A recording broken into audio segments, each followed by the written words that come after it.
Good evening, everybody. Welcome into the welcome into Odd Rhythm Fantasy. I'm your host, Jamie, and I got my co-host Eli on the other side. It is a cold Timberly Booty Wednesday. Yeah. Yeah, But nippy. it is very nippy. We've been waiting for this cold snip to kind of hit us, and it finally did.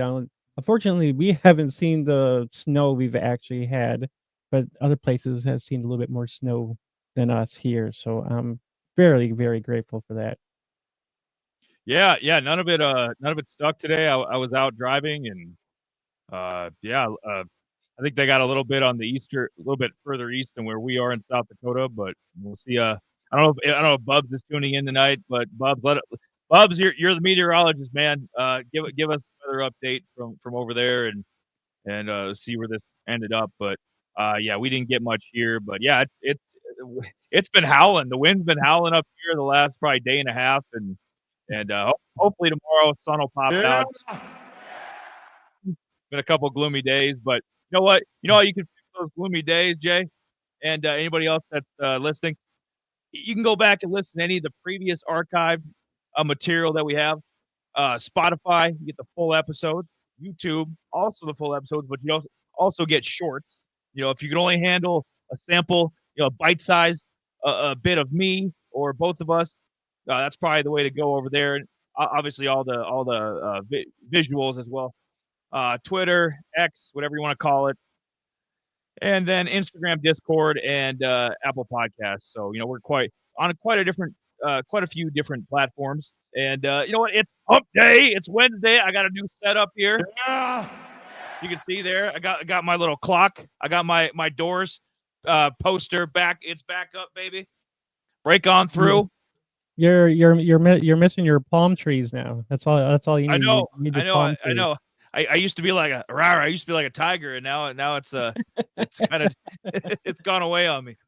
But tonight we'll recap a few of the games from week 12, and then Eli will have his Gold Star Player of the Week, studs and duds, and then we'll have our Blacklist Player of the Week, and then we'll get into some waivers, and then I guess if we're feeling feisty enough, Eli I guess he's going to talk about Squad Blitz, but I didn't know if he was or wasn't going to talk about Squad Blitz, but we'll see how the show goes, if we'll add it or not. Yeah, that works with me, and regardless, it's been a great year of Squad Blitz. I'm ready for 2025. I'm ready for other sports to join in. I think this is the way to go, man. You could probably get my interest back in NBA and NHL if we had some Squad Blitz going on over there. So been a great year of that. If we get into that, we'll get into that. Waivers, of course, as always. I'll give you some goodies there. We figure it's playoff time and a lot playoffs. It's playoff time in a lot of leagues, so kind of get you. If you are in the, I'm guessing most college leagues are, probably semis and finals. Maybe 4 teams, possibly 6. So we're assuming that it's playoffs, so we're helping you guys out. If there's 6 buys, so we put that on the bottom scroll, so all the teams that are on buys. There's heavy hitters out. Mekhi Hughes from Tulane, he's out. All the Oregon boys, Dylan Gabriel, James, the running back. I mean, so there's some heavy hitters out. Jonah Coleman and Boston from Washington, they're out as well. So some heavy hitters. Shagger from Hawaii, the quarterback, heavy hitters out. So I'll give you a little bit down there as well. And you know what? I got to blacklist somebody, do the X, give somebody a gold star, and then just a weekly dud. Not quite blacklisted, but just they shit the bed this week, so they're going to be called out for it. That's what you can look forward to in the next probably hour and a half of great out of rhythm content that we have. Yeah. Oh, it's Wednesday. It's Wednesday. Sweet Jesus. I'm in a new. I actually have a home this week, Jay. Oh, dude. No, I'm not sitting on that couch. I'm not bumming somebody's upstairs. This is great. For this week, where are you going to be next week? I know. Well, I'm back here hopefully. Yeah, no, you know, even though it's a booty Wednesday, you know, somebody did actually pick up our lovely friend Boutte, you know, from the Booty Patriots. man. Yeah, someone actually picked him up, you know. So I'm like, what? I know is the Boutte monster actually being irrelevant with the Patriots now finally after, you know, a horrible maybe first season? You know, but hey, that's something to talk about later on. But I know sooner or later too, we're gonna be kind of getting into our spotlight players too. Those probably won't be live, but they'll well, we're gonna try to cram out as many as we can, but we'll probably have a live show somewhere and we'll have one live show at least a week, but we're gonna at least put out as many spotlights as we can on each Yes. player. Yes, we So you are. might Yeah. It's time. You know what? I'm glad we didn't start too early because I think last year we might have started a bit too early because I know we did Riley Leonard, who didn't even come out. I think we did a couple other guys too, who never actually entered the draft. So I think this is going to work out great. We've got a full year of fantasy to look at. And you know, we'll see. We'll do some spotlight. You know, during the off season, we'll kind of do some spotlights here, or you know, just not even off season, but you know, kind of the leg over between the end of the regular season and the bowl games and playoffs is you know, start getting in spotlights and then review. Like kind of give out awards, you know, fantasy awards, like guys that came out of nowhere and shocked us. Chandler Morris, you know, who the hell would have thought he'd be a, you know, top 10 fantasy quarterback, the quarterback from North Texas. I mean, he kind of came out of nowhere and along with some other guys too. So that's something you have to look forward to in the coming weeks.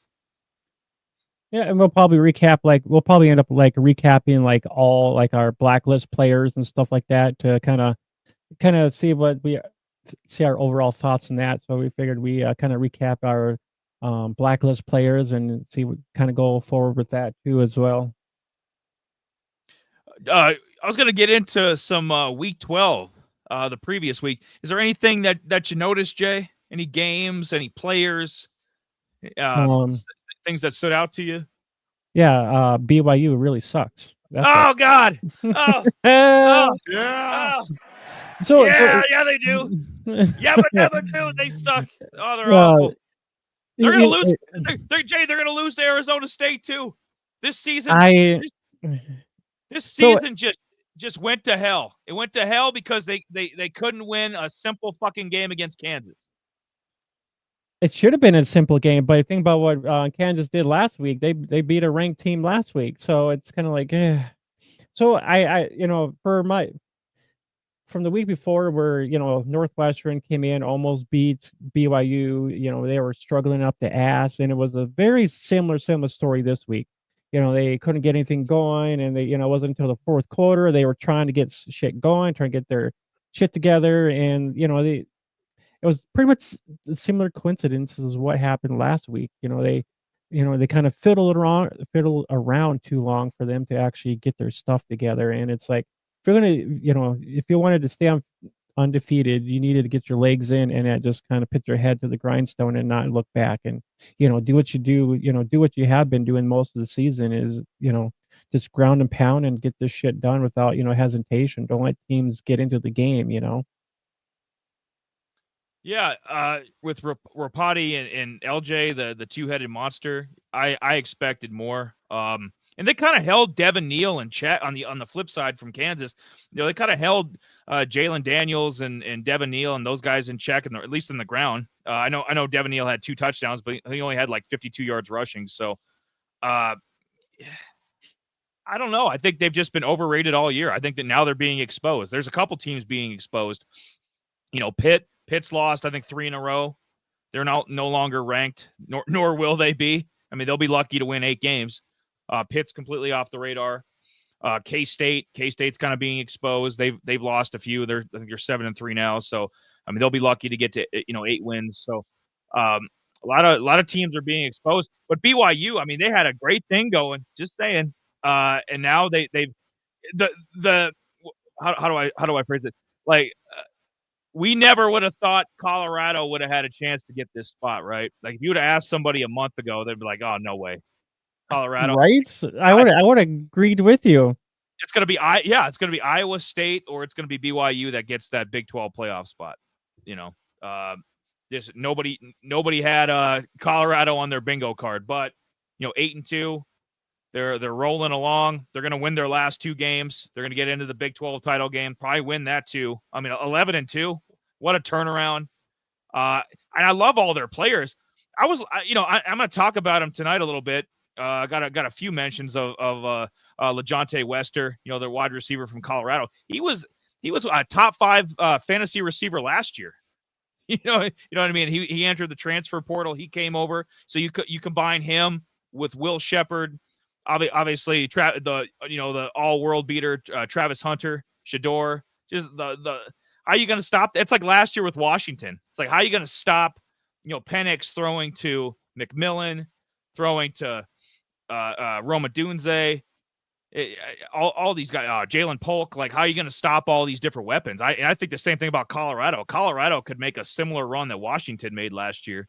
It's crazy. They could get I don't know what they would be seeded in the playoffs. Playoffs, like if they run the table here and get to 11-2. But BYU's done. Arizona State is a damn good team. You know what? While I'm at it, you know what? I'm gonna skip ahead a little bit because we're on it. And I love the little Sun Devil, Jay. I love his little pitchfork. That's BYU. That's BYU season. He's chasing them down. Let me put that. There we go. He's chasing them down. He's got his trident. He's got his pitchfork. He's coming. The Devil's coming, and he's coming to take. He's coming to take away BYU. They'll be lucky to be in the Holiday Bowl. You know what I mean? Like their fucking season went from locked playoff team to they'll be lucky to get in the Holiday Bowl. And Arizona State's gonna and if Colorado does slip up, I mean, you got Arizona State sitting right here at 8-2. They'll be 9-2 after this game. They're gonna win this. But Sam Leavitt he's had an under the radar season, and guess what? He's coming back next year. And that's another thing I'd love to get into on the show as well in the coming months is finding who's going to be the 2025 some of the top 10 hitters, right?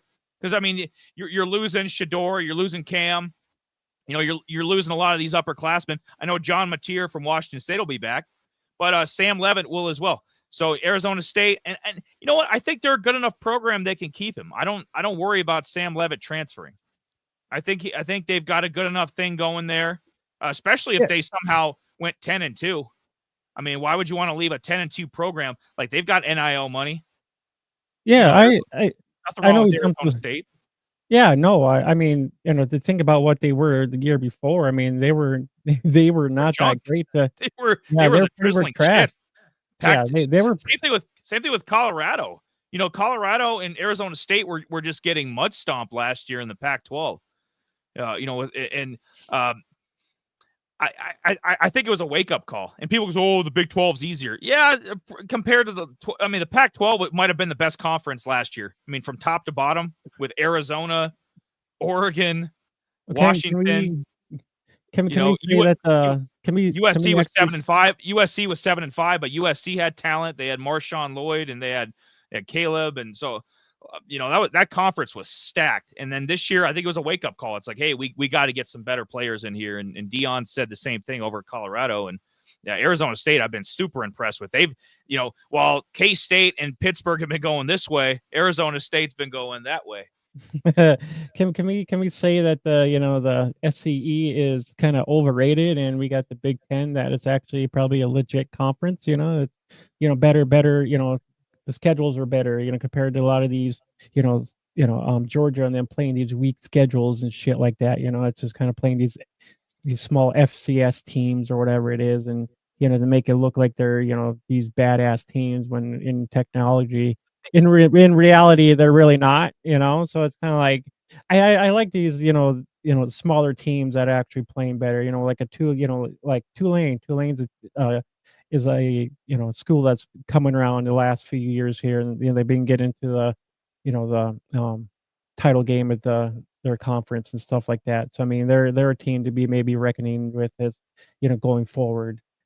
Just like Arizona State here, I mean, shit, they got we talked about Tyson a little bit this year. I mean, he had a great game last week. He went off, and I think he's a sophomore, so I mean, he could probably stick around. Maybe maybe these two can be a pairing, get in some more talent down there. I mean, Scadaboo, I mean, he might be leaving for the, NFL draft, which would be unfortunate. But maybe they can get into, maybe they can get some running backs. So, get some running backs from different teams that might want to be down there. Well, Jay, they just named a burger after him, the Scataburger. It's actually really, yeah, it looked pretty damn tasty. Yeah, sweet Jesus. Yeah, that's what I was. My mouth was watering.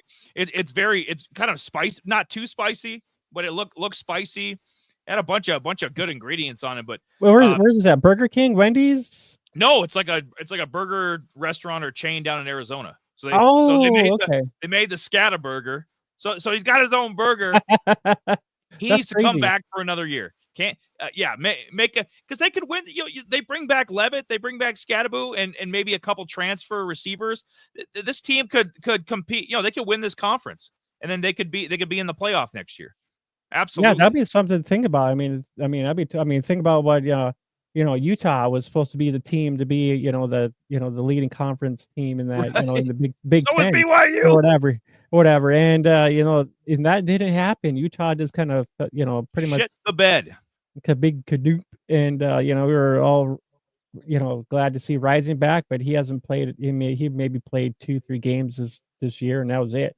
But I mean, to get back on Sam here, I mean, hell, in the last three weeks, he's throwing three touchdowns in each of his games. So I mean, that's saying a lot. A little bit over 300 some odd yards. I mean, a little bit under in one of them. Not quite 200, but the next one was like 275. So I mean, not bad at all. I mean, a little rushy, a little bit, but I mean, other than that, he's more your pocket passer. Really. Yeah, and there's nothing wrong with that. 14 and I'll go one further than what you said. 14 touchdowns and 2 picks in the last 5 games. And he's got 168 yards rushing. So he's not Jared Goff like statue, but that's not, mobility's not his thing. He kind of probably just scrambles to just to get away kind of deal. Yeah. Oh yeah, most definitely. I mean, he has a couple rushing touchdowns, but I mean, I'm sure if they were close to the goal line or whatever, I mean, he just ran for it. And on top of it too, I mean, he's a freshman too, so I mean, a freshman, actually playing damn well. I mean, see what he's red shirt, yeah. And that's why in Dynasty, and he's available in a bunch of leagues, especially on Fantrax, kind of where our main source, but there's other platforms where this kid's available. In Dynasty, you're an idiot if you don't go and grab a guy like this. You know what I mean? Because he could step up and be a top 10 fantasy quarterback next year. Absolutely. Like, he's got that potential, especially if they bring back some weapons or get some guys in the portal. This could be a playoff team, and Levitt could put his name in the ring for the Heisman. I don't think that's crazy either. He plays like he's played the last month, and Arizona State is ranked most of next year. He'll be a dark horse Heisman guy. So we're just jumping the gun a little bit early on him, but that's fine. This is I'm not anointing him anything. I'm not like, he's gonna, this year. It's like he's a top 44. He's top 44 in fantasy points. Yeah. Out of all the quarterbacks right now at the moment. So I mean, he's just a little bit behind. just a few positions behind. Eli Holstein, who's a freshman. I mean, if you think about all the freshmen, Holstein's going down. I mean, I think I don't know if he got hurt or he got benched, but I know Yarnell, the Pitt backup, he was in there playing this past game. So I'd have to look into Holstein, what the situation is there. But he was on a month ago, he would have been the guy, on the rocket, that shooting to the moon, the young dynasty guy that you would have wanted. But now the young dynasty guy I think you want is Sam Levitt. Yeah, and in 17 touchdowns and 4 picks, no fumbles, so he's not turning the ball over either for young players, which I like a lot. Yeah, I mean, for all the freshmen, for the freshmen that are playing right now. I mean, Giovanni Lopez from South Alabama. You got Eli Holstein and Sam Levitt, who's actually third, and then we got our boy freaking Dylan Raiola, who's ninth in that. Yeah, he's ninth in the freshman category for fantasy points. So I mean, maybe, who knows? Maybe we could talk about little freshman and sophomore guys. Oh yes, I'd love to, because this is the future. This is what we do. If you guys out there, do the dynasty stuff, this is where it's at. You don't care so much about, like, Cam Ward is going to go to the NFL. Like, what you have, maybe if you're in the playoffs, what, 2 more weeks of having Cam Ward as your fantasy quarterback. Shador Sanders, you have what, maybe 2 more weeks. Couple weeks. Yeah, another couple weeks. These guys are all gone. We need to replenish, and unless one of these big school in Ohio State, they're going to need a new quarterback. Will Howard, I'm not sure if he'll be drafted, but or late rounds or something. But he's coming out. So replenish. These young guys are going to replenish these older seasoned guys. So, but that's Sam Leavitt. He's been tearing it up the last month. I just thought I'd give some love to Arizona State, because they're not. ESPN is, and they're guilty of it too. The bigger network. If they're talking Big 12, they're talking Colorado now. Colorado's kind of the sexy team out there. So Arizona State, all they can do is keep winning and then hope that one of these teams slips up. If you beat BYU outright, they'll jump them in the standings. Because they'll both have 2 conference, or I'd have to look. Maybe Arizona State's only got 1 conference loss, but I'd have to look at that. But they might be 2. But they might be able to jump, beat BYU here, and if Colorado were to slip up, Arizona State still might get a playoff look, or Iowa State. So I think there's 4 teams in the mix for that conference. It's BYU, Colorado, Iowa State, and Arizona State. I can tell you here in just a second what the Sun Devils are. They are actually 5-2 in the Big 12. Okay, yeah. So they just need to handle business. They need to handle business and get some help. Yeah. What'd you think about? Oh man, Oregon barely escaped. That was. I didn't actually. Unfortunately, I don't think I even watched any of that game. So that one I didn't really. So I didn't get an opportunity to go back and actually take a look at some of the recaps of the game. But they were down. They were down in the 4th quarter. Wisconsin, not dead to rights or anything, but Wisconsin had them. And just couldn't seal the deal. Kind of like Boise earlier in the year. Just couldn't close them out. But you got to win games like that. And Oregon, as they should be, still number 1. Getting a bye week here, kind of freshen up for the Big Ten title. They got 1 more game and then the Big Ten title game. So they got 2 games. They're in the Big Title game. Playoffs, basically. Yeah. They've been announced that they're in the big title game right now. Yep. So them and one other team, I'm not sure who else is, but yeah, that's for them to go and be, for them to be undefeated this year is kind of crazy to think about. To see how, they struggled at the beginning of the year. They weren't really doing a whole lot. Gabriel wasn't really himself, and maybe he kind of got a gripped on himself a little bit and whatnot. So maybe he finally kind of came around. Bubba, go big! Is it go big red this week? You still in love? You still in love with that 5-5 Nebraska team? Awful. Sweet Jesus. That's right. Yeah. I was, so I was actually watching a little bit of that this morning when I was just doing a couple of graphics. I was actually kind of going back and watching that Nebraska game. They held in there. I think they lost, but not by a lot. They didn't lose by a whole lot. So they were staying pace. They were staying pace with UCA, the Trojans, anyways. Yep. Yeah, UFC. Yep. I thought it said UFC or something along those lines. I don't know. Who knows? You're thinking about UCF and in that stuff. That's what you're thinking of. Damn right. I'm gonna go undefeated. I'm gonna go 12-0 and actually win a championship. Booyah! Yeah. First undefeated fantasy season I think ever, like with regular season and playoffs, right? Yeah, it is. Yeah, because I did it because when I was thinking about when I did it, I was thinking about, okay, what's kind of this would be like week 13 be the last week for playoffs.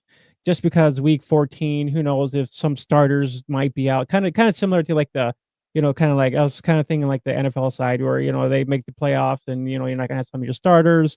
So we all kind of want to have all of our starters to play. So we have that opportunity to actually keep things going without actually, week 14 scrambling to like, oh shit, I should have thought about this a little bit, So I was kind of thinking ahead, so week 14, who knows if some of the starters might play, some of them might be out. Who knows what's going to happen.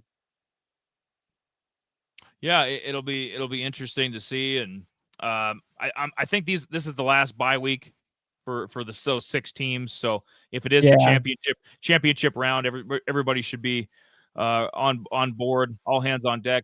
Bubba said, "Go Big Red." Surprisingly, I'm hoping the Gophers can pull an upset against Penn State. We are too. I'm so sick of Penn State. I'm so sick.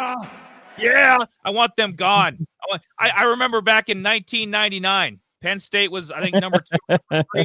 When I was a young lad, when I was a pup, I remember Minnesota came in and defeated them and knocked them off. I think they were number 2. So I'm hoping Minnesota can pull the big one, because I think it would knock Penn State out of the playoff. Yeah, I'm right. I would love nothing more than to not have to watch I want to see Penn State in like the fucking Sun Bowl or Alamo Bowl. I don't want to see them in the playoff. They're garbage. They have one good player. They have the tight end. Warren could play on my team any day of the week. He's probably a first-round tight end. Everybody else, All right. Drew Allard, I was just trying to think, because I know we actually went out and grabbed some grub, so we didn't see a whole lot of games. I know I mentioned I was going to watch that BYU game for sure. That steak was good. That steak was real good. My garlic burger was good too as well. I know we were watching. It looked good. Yeah. Georgia, Tennessee. I was hoping Tennessee would have won that game. That one wasn't it. We blacklisted Mr. Carson Beck there, and he kind of. And that fucker comes out and has 3 touchdowns. he's like, I'm going to show you, Eli. I can have a good game against Tennessee. Good. When you're a 5th round quarterback, in the upcoming NFL draft, send me your first rookie check. Like, oh, Eli inspired me to be drafted, because you were trending down, my man. And yeah, I'm not going to change my blacklisting, because if I had Carson Beck, I'd still bench him this week. I don't trust him, especially in the playoff. I'm going for a fantasy championship too. So, Jay's going for the undefeated season. I'm going for a title. I don't trust Carson Beck. And Tennessee, if Nico keeps playing like that, I don't want to see them in the playoff either. I'll be honest. I would rather see. I know Washington State shit the bed. They fucked up any chance they had of getting in. They dropped to number 25. They lost a tight game to New Mexico, which you can't lose that game. I know they've got a stud quarterback, fantasy quarterback, Dampier, but you can't lose that game to a 5-6 team. So Washington State, I have no sympathy for them. They're out. I don't know. I'd just rather see a 1-loss SMU team than to see like a 3-loss Tennessee or fucking Penn State having a couple losses. I don't want to. They're trash. I'm more intrigued with an SMU and Miami, like both teams getting in. That'd be great. Yeah, I don't think there was too many. I mean, North Carolina handled business against Wake Forest, even though UNC's coming back to life. They had some injuries earlier, but they're having a respectable season. Kind of finishing strong. Maybe it'll and it was a big loss, like losing Drake May. You know what I mean? Oh yeah, a huge loss. I mean, I know they lost a couple of quarterbacks earlier in the season and trying to find an identity. Max Brown, like yeah. So trying to find who they were and whatnot. So it kind of just especially losing Josh Downs last the year before and stuff like that. So it really just changed the way that UNC looked. I was hoping for a little bit better, but I mean I knew this was kind of going to happen with them losing a big name quarterback like they did and trying to replenish their identity. Yeah, and Omarion Hampton's had a big year, so not all hope is lost. I mean, Hampton's had a top 5 fantasy year for running back. He's going to be probably a mid-round draft pick, so maybe a 3rd-round pick or so. So UNC's got a couple salvageable things, along with some other ACC teams. Syracuse, they've had their moments here and there, but I think they're better than teams like Pitt and Virginia, and so Syracuse, if they can finish strong, give Kyle McCord some love. Syracuse can win 8 or 9 games. I think that'd be a productive year. I was mentioning SMU. I hope that they stay at 1 loss so they don't get shafted. I'd like to see Miami and SMU in the playoff, but Let me look one more time. Just let's see if there's anything we didn't comb over. I mean, Iowa State looked all right, this weekend. I mean, they started off a little rocky, but I mean, they're going to be missing a few pieces going forward because, they're both of their main tight wide receivers, Higgins and Noel. They're probably going to the more likely going to the NFL draft here. So I mean, they're going to have to look at replenishing their wide receivers going forward, and so I mean, they might look a little bit different, going forward after this year. So I mean, there's gonna be quite a few teams that are gonna be losing some players, and some teams that are gonna be hopefully maybe keep some of their same people for the following next year too as well. Yeah, absolutely. And yeah, I was just gonna mention JMU. They got to 8-2, so they kind of had a rough stretch for a couple weeks there. We love us some Alonzo Barnett, the back. So they kind of hung in there. The season could have went south, but they hung in there. Still got that great defense. Still got Barnett. So they're 8-2. Hopefully they can win out, and James Madison can be in a good bowl game. That's about all I know. Our boys from Jacksonville State, they won again, 7 in a row. 7 in a row. They were 0-3. They're 7-3 now. And I had to put them at the bottom. They're playing Sam Houston State. They're a 6-point favorite this weekend. So there's a lot, there's a lot of good games. Jay's going to get into his 4 games at the end of the show if you want to stick around for that. But Jacksonville State, I mean, I've just been super impressed. Stewart, the running back, I think he's up to being the 6th fantasy running back. Huff, the quarterback, he's top 10 fantasy quarterback. So a lot of good stuff going on at Jacksonville State. Absolutely. Yeah, I mean, unfortunately, the guy I recommended for our waivers last week, Trent Walker from the Oregon State wannabe Beavers, they didn't score a damn point. No, at all, they're 4-6. Oregon which State is horrible. 4-6. Ah. Well, when they lost DJ, who probably should have stayed there, and when they lost their main, Martinez to freaking the U, that really that really hurt their offense quite a bit. But they're hopefully maybe they'll find some inspirations to be better next year. Yeah, they're gonna need something. Yeah, a boot in the ass. Something. Maybe adding those teams to the Pac-12 will help. Kind of bolster and because maybe some play. Hankerson's been a good running back for them. I know. Fuck was his name? Was it Jam something? Jam was another running back that got hurt. His first name was Jam. I forget the last name, but I know he was highly productive the first couple weeks of the year. So I mean, Oregon State, especially in the running back room, they're okay, but obviously DJ. I mean, we see with DJU, that shit the bed with Florida State, but he was good at Oregon State. So I think Oregon State could be back next year if they get a good quarterback in the transfer portal. They had a work on the defense a little bit. I believe they actually had a freshman start this last game here. I mean, he kind of started in here and there, So I mean, his first opportunity here this last weekend, so probably not really a good outing, for them, anyways. But a learning experience. I mean, that's how it goes with a lot of these, these freshmen. They're kind of like rookies coming in there. I mean, it's just like any dynasty guy. Any of these kids that are going into the NFL, they're going to be rookies. So I mean, they might know what they think they know, and and they'll get an eye opening, and that's the way it kind of goes.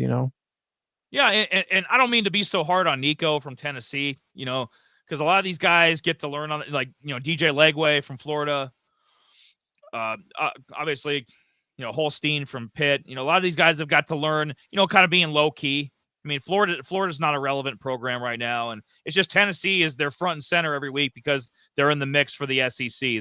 They're up in the top 11 or 12, every poll. So, no, I mean, well, yeah, if you think about it, I mean, look who. I mean, they had Hendon Hooker. I mean, they had Joe Milton. I mean, look at those. I mean, Nico's. Yeah, those are NFL quarterbacks. You know what I mean? Like. So those guys aren't selling insurance. I mean, there's some teams sniffing around to try to trade for Hendon Hooker because they know he's not going to play in Detroit because Jared Goff's there. So I mean, Hendon Hooker, I don't know, maybe in the offseason, maybe the Browns want a cheap quarterback they want to kick the tires on. Maybe they make a deal for Hooker, and then with Joe Milton, you never know if something happens with Drake May. I don't think they go back to can't even think of his damn name right now because he's so irrelevant. But Voldemort. Jacoby Brissett. I don't think they're going to go back to Jacoby Brissett. You put Joe Milton in if something happens to Drake May. Bubba was asking, what do you guys think about NDSU going to the Mountain West? I like it. I think it's a nice step up. It's kind of an entry level, or I should say, it's going to become an entry level conference now. It used to be the gateway to get to, like BYU was a Mountain West team for years. Boise's obviously been a Mountain West team for years, and Boise's going to be moving on to the Pac-12.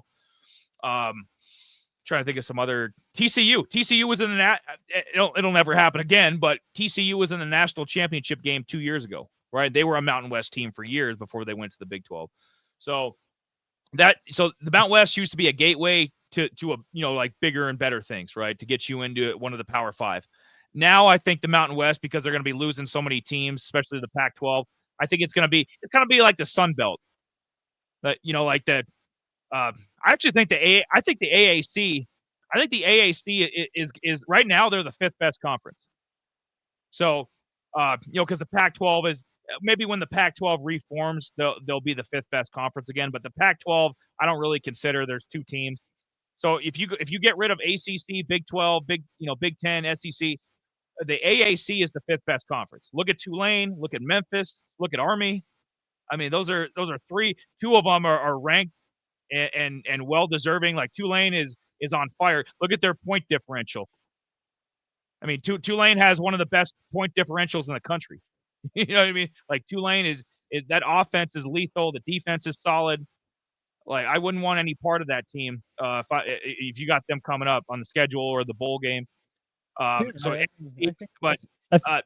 West is going to drop. I think the Mountain West is probably the sixth best conference right now, right behind the AAC. But I think the Mountain West is going to drop kind of down to the level of Sun Belt. So I think it's a good, to answer your question, Bub, I think it's a good entryway into the FBS. I don't know, Jay, what do you think? I don't think the Mountain West is going to be over NDSU's head. No, I think it's good. I mean, I think it's, a good playing field. I mean, especially even for the Rabbits too. I mean, I think if NDS goes, the Rabbits go at the same time. Because, absolutely. Yeah. I mean, I think, the way we're at right now, I mean, these two teams are, they're pretty much the teams, from the FCS level. I mean, those are the two top teams that, everybody talks about. I mean, we don't talk about freaking Montana or a lot of these other smaller teams that much. We're talking about, the Bison, we're talking about the Jackrabbits are the two bigger teams when you think about the FCS level, I mean, so for me, I would think this would be a nice entry level for them to get, bring in more prospects, expand the horizon, make make their university a little bit, more, we should say like more, it opens their eyes to different, broadens the. I think what he's trying to say is broaden their horizons. Yes, there we go. Yep. Yeah, it's that, and then it gives us more eyes too. People are like, oh, I didn't know the Jackrabbits are out there. So I mean, or NDSU. I mean, these are reputable, colleges that people end up, we think about. I mean, we've had tight ends come out from FDSU. I mean, Bison, they had Carson Wentz.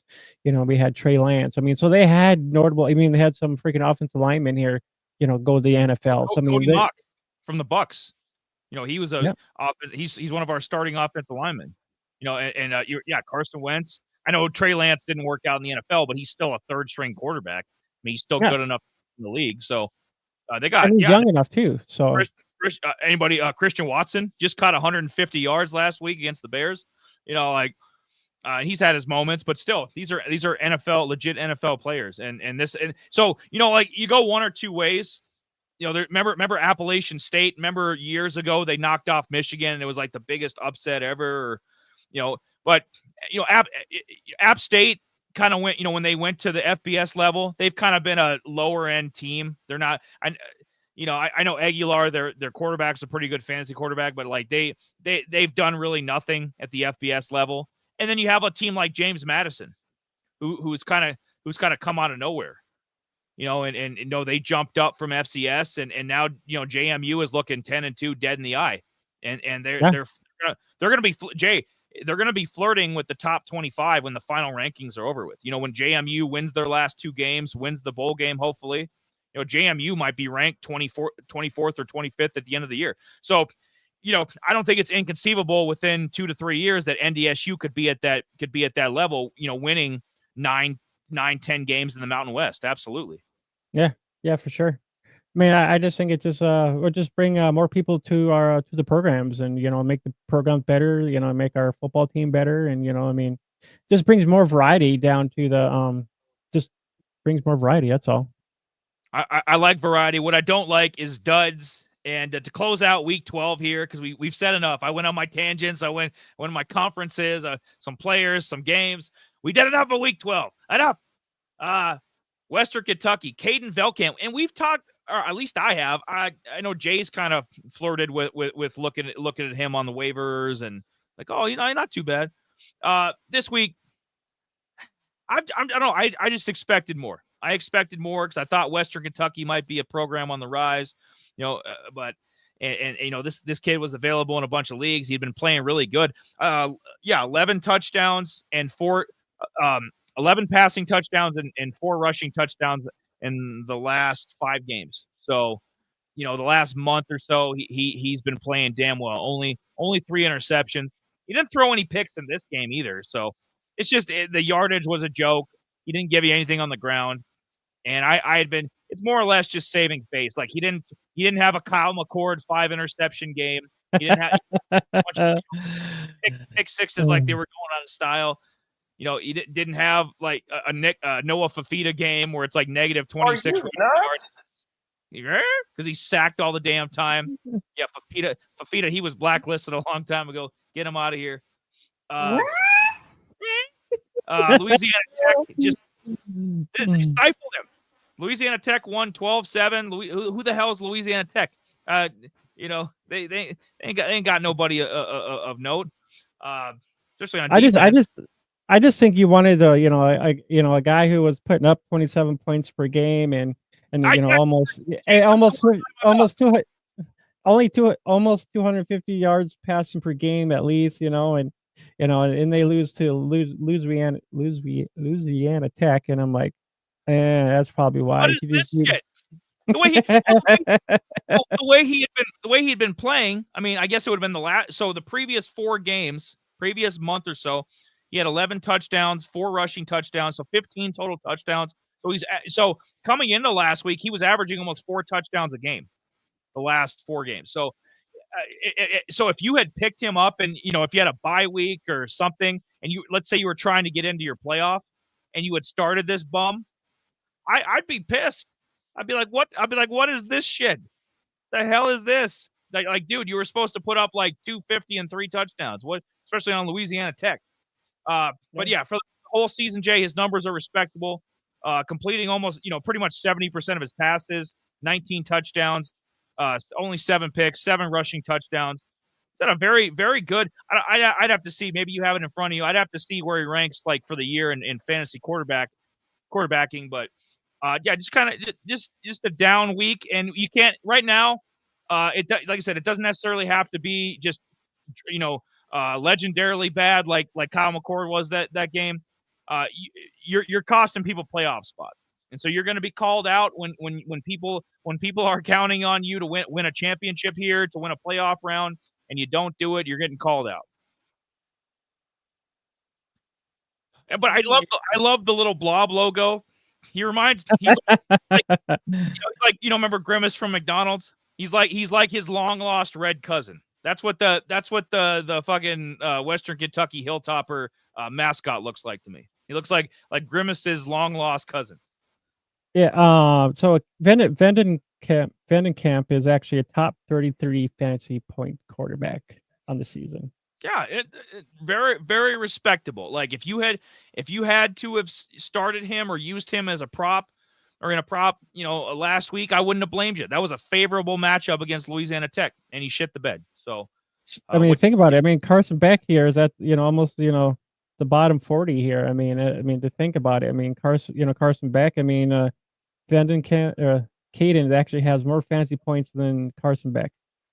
But some people probably argue, well, he plays in a stronger, he plays in the SCE compared to training camp. It all counts the same in fantasy. It all counts the same. Mm. We're not doing a fucking spotlight on Caden Vetlkamp yet, or he's a ways away from that. He's got more college years ahead of him. Bubba's saying there's a pic of Big Red in Grimmy's if you Google it. Grimmins. They got Ronald McDonald and the Hamburglar too. Rubble. Bear McCheese. Oh my god. Yeah. But yeah, they have Caden actually has a good matchup here. They have Liberty and Jackson State to finish out the season. So I mean, so notable games going forward here for him to rebound. Tyler Huff and Vetlkamp, and then Caden Salter and Vetlkamp. If you if you are sick of the Power 5 shit, I know we are. If you're sick of the fucking Georgia, it's Georgia and Florida this week. It's Georgia and Alabama. It's Georgia and Tennessee. It's you get the same old monkey shit we get every year. If you want some like low key, G5 matchups, that look no further. This kid going up against Tyler Huff at Jacksonville State, and then Liberty. I know they've kind of slipped up. I think they're 7-2 or 8-2. Like I thought more of Liberty. I thought they might be in contention for a playoff spot, but they're still a good team. Cooley's a really good running back. Those are some upcoming games you should watch. Absolutely. Damn right. But this guy, you shouldn't watch it all. I'm shivering from the wind outside. It's howling. You can't hear. I should put the microphone up right by the window so you can hear this damn thing. It's giving me the creeps. And so is Isaiah Bond. What's his handle on social media? 007. What? Did it? Yeah, no. You ain't GoldenEye here, okay? You ain't The Spy That Loved Me or any of the other goofy movie titles or whatever. But Isaiah Bond, he's been a huge disappointment. He was with Alabama last year, right? And he actually led them in receptions. He had 48 receptions, which should tell you enough about Jalen Milroe's 2023 season. Okay, there wasn't a lot of passing going on when your leading receiver is 48 receptions. But nonetheless, he pretty much was Alabama's leading receiver or second receiver last year. And so he transferred over. And I thought big things, man. There's a lot of guys. Malik Neighbors didn't have the greatest 2022, right? He wasn't. Malik didn't put up like a 1,200 yard and then his monster 2023 it was a very modest. I think it was like 700 something yards. So I thought this kid, okay, he's going over to Texas. He's going to be working with Quinn Ewers, maybe with Arch, and his numbers are going to boom. He's going to at least be 1,000-yard receiver. I was high on Isaiah Bond coming in, and he just Jay. Look at this shit. Look at this shit. Through 2024. He's only got 30 receptions on 44 targets, less than 500 yards, 5 touchdowns. His average per catch is good, 16 yards a catch basically. But I look at the last 4 games mostly as just like it's just a lot of ick. It's a lot of like because of his name value and because of his skill level. You have him on your bench. Like he's good enough to he should be on everybody's bench, but you can't start him. I wouldn't trust starting him on a bye week. His last month, he's had 10 receptions, 119 yards, and 2 touchdowns. Like, that's junk. That's like a touchdown every other game. That's like an average. I mean, literally, he's averaging, like, what an average stat line for him the last has been 3 catches and, like, 38 yards. 3 catches, 38 yards, maybe a touchdown. Maybe if you're lucky. And that's been the last month of this guy. And there's no reason that I shouldn't blacklist him. Keep going, because Will always finds a way. That's right, TV. That's right, Tom. You tell him. Yeah, you have any thoughts on this bum being blacklisted? Because I don't want any part of him. Because supposedly he's coming out. Maybe he's a guy we'll do a spotlight on. I don't know. I'm not liking what I'm seeing. I don't know. For him to come out, I think this is kind of like another Xavier Worthy, guy that we want to. That's really What do you? What he's has not as he good. pro- Jay, he ain't as good as David Gordon. hold on. Let me get to my points here. Yep. I mean, this guy was supposed to be like another, like Xavier Worthy or whatever, another guy to, spice up this offense or whatever. And we haven't seen nothing from this guy. I mean, to think about what the Longhorns did last year, where their offense, I really wasn't a fan of Xavier Worthy. I mean, there was so much hype on him, and Edinine Mitchell. I mean, the same thing. I was like, what's all the hype about? I mean, to think about, the Longhorns got their ass whooped in the conference championship, against the Huskies, who had 3 dominant freaking people, and and then they didn't do anything all game, and then all of a sudden, they one of the 2 guys actually scored a touchdown in the last minutes of the game. Where were they all game? So it's kind of like Bond is kind of in that same situation. Their offense isn't really like up to par where it should be. I mean, if he was a main focus, I mean, this guy should have been having like 100-yard games, 2 touchdowns, but that has not happened at all. For this guy being almost 100% rostered is a joke. Yeah, what the fuck? 100% Ross? Well, it's because the name value, like I was mentioning, like you thought he was gonna break through, right? You're like, it's like, and Luther Burden's actually had a better year than this guy. So and Luther, and he's been limited too. So I mean, yeah. That's just What the fuck's Isaiah Bond's excuse? He's the number. He's leading. How the fuck is Texas 9-1? He's their leading receiver here too. Like, am I missing something? Maybe it's the quarterback. Gunnar Helm, the tight end, is he's good, but he ain't great. And then some of the other guys they have, it's like they lost so many skill position guys, and then he jumped to the front of the line, dude. You know what I mean? Like and Steve Sarkisian, great offensive minds, the head coach. It's like he had everything set up for him. He even got a couple weeks of arch, and this guy's still. They got 10 games in the books. This guy's going to be lucky to crack 600 yards in 12 games. Just saying. What is this? Wow, their tight end has more yards than freaking their wide receivers in general. This is like I'm saying, this is kind of like pathetic, and this is kind of like a repeat of last year. I mean, the offense is garbage. That's all. That's all I got to say. 52-6. Yeah. There we go. Make some 007. Jared's got some 007 himself. He's switching out his guns. He's putting up another one. Got the theme music on. Yeah, I'd rather talk about the Lions and Jags than talk about this guy. I'll be honest. He ain't no Adonai Mitchell. He's not even Jordan Whittingham. Yeah, I mean, he's even better than him. Whatever the fuck his name was, the number 3 receiver, the Rams receiver. Now, no, he's not even as good as him. Yeah, well, nonsense. of course. But he's black. Jay, he's blacklisted. Yeah, he is. Yeah, I think he is a junior. Yeah, he's a junior. So I mean, he could come out if he really wanted to, but I don't. I mean, he's not going to be. I mean, he probably on somebody's practice squad or whatever. He probably won't make it that far, honestly. To be, he needs what he needs to do is.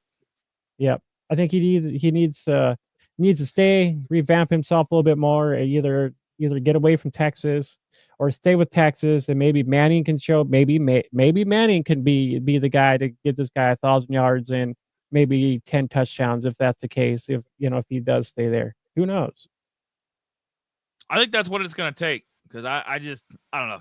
I don't see it. Maybe NFL scouts will, maybe they see something I don't. They're like, oh, I know in his defense, Ricky Pearsall didn't have the greatest stats at Florida either, and we know how good Ricky is. So we'll wait and see. But at least for fantasy college, he's done. Yeah, do not rely on him for anything. For if you're in the playoff matchups, you're in dynasty, I wouldn't rely on this guy for anything. He's blacklisted. He's done. Jay, is it waiver time? It's a hammer time. Is it waiver time? Yeah, damn right it is. Here we go.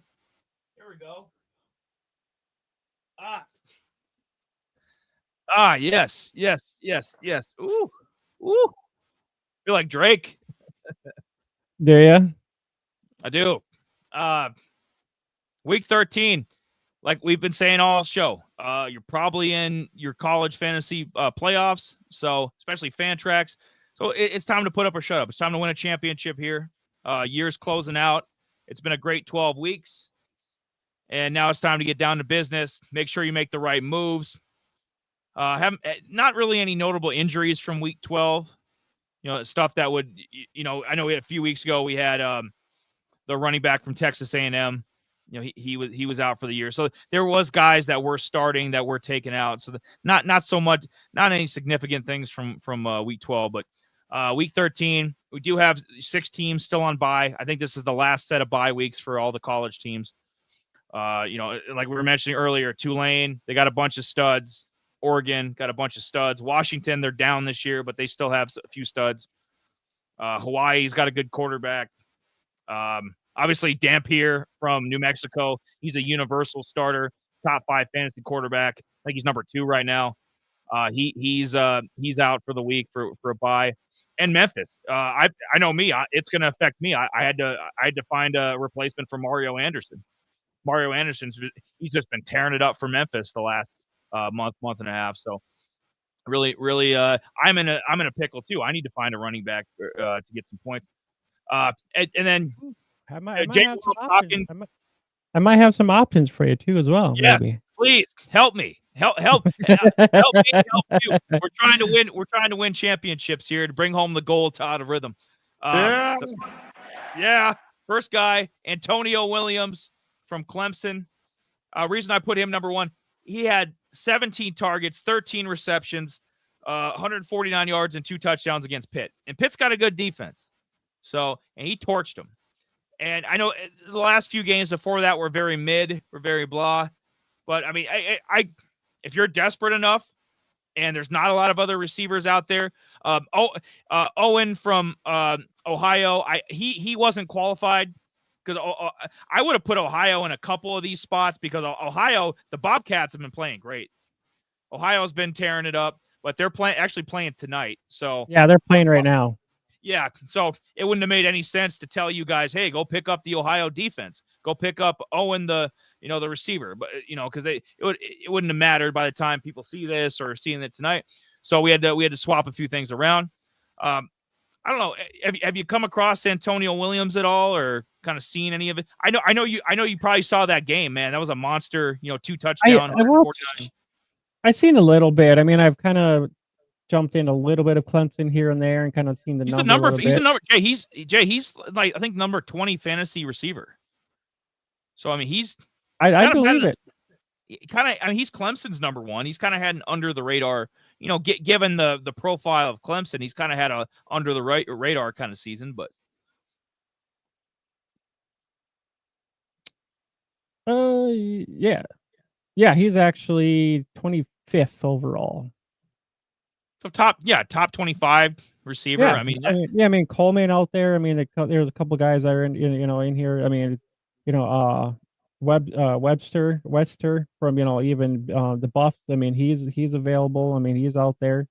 I mean, he's at least top 40 guy at least. So I mean, there's just different guys out there. I mean, Williams. Yeah, I mean, with a Clemson offense that's staggering along pretty damn good.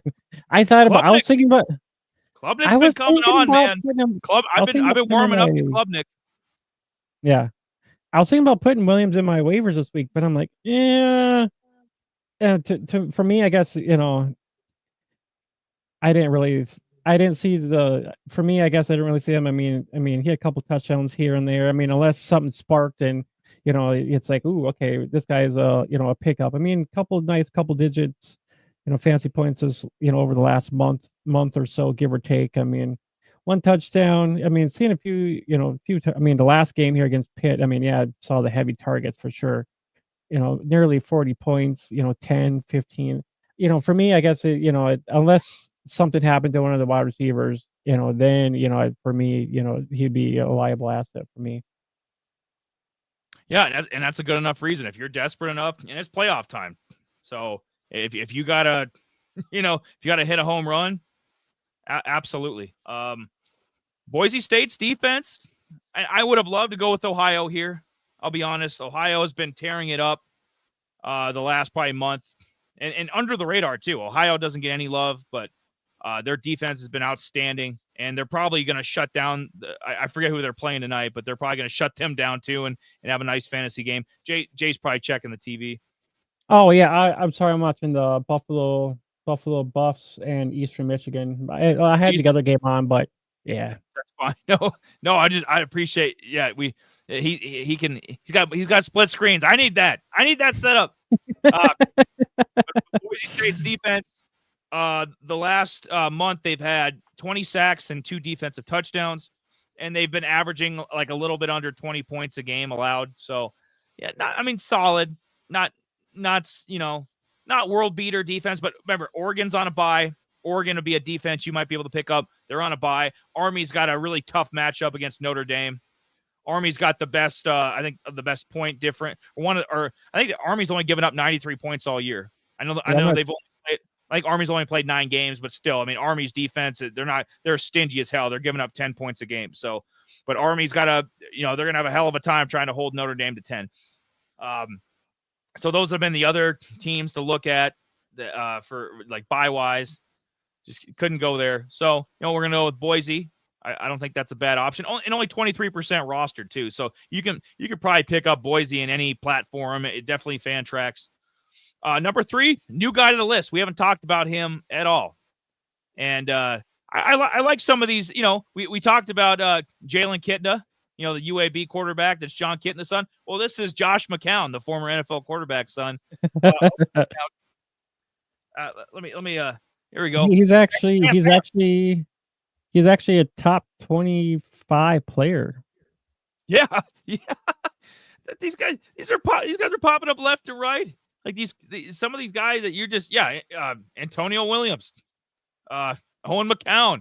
Like we haven't had hardly any mentions of any of these guys, or definitely the Texas San Antonio, the Roadrunners. Meet. We haven't done the only guy we talked about was our boy Joshua Cephas. Yeah, Joshua Cephas, and the damn Jags cut him. The Jags cut his legs underneath of him in fucking Jags are fucking retarded. They're fucking they are. Well, like Jared said, 52-6. That's all you got. But Owen McCown, Jay, the last 3 games, he's had at least 36 fantasy points the last 3 games. 10 touchdowns, 1 pick.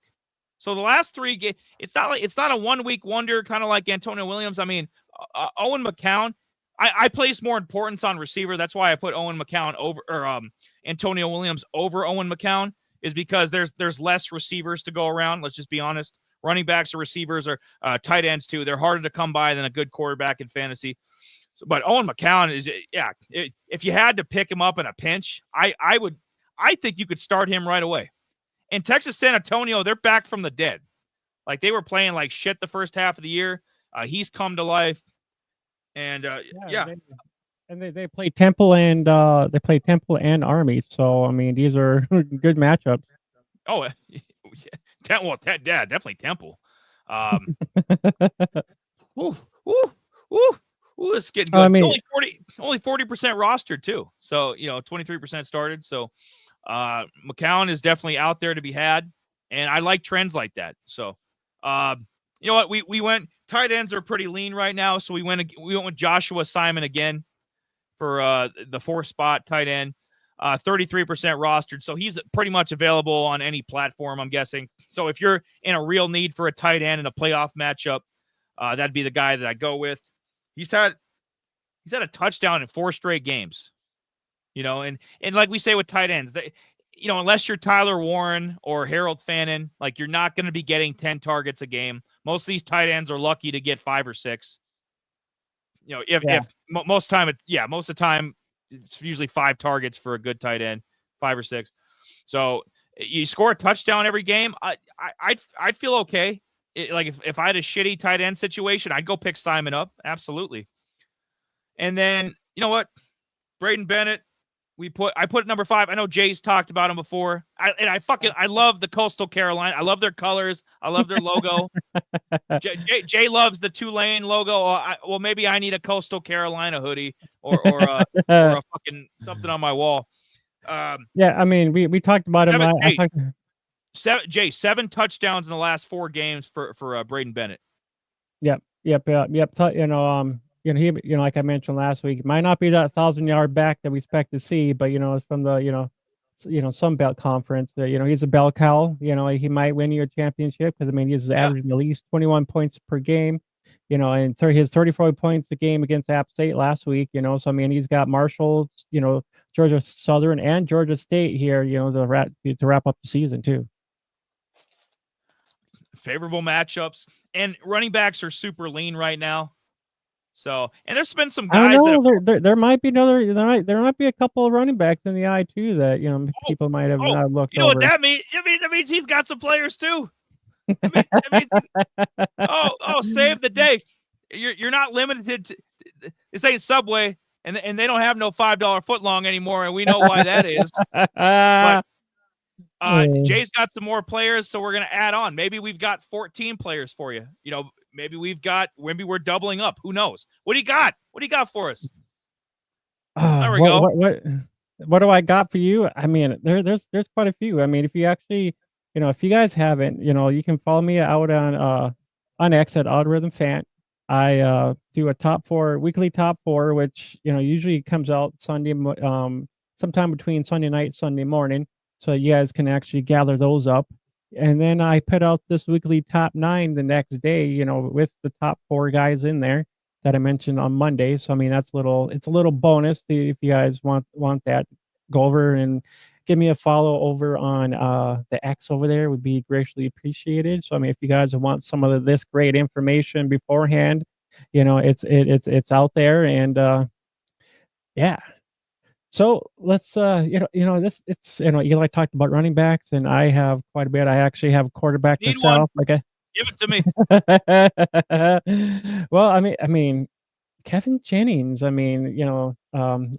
Quarterback from MSU. Eli, you were talking about MSU. You were talking about them. You were talking about them earlier, and he's a sophomore.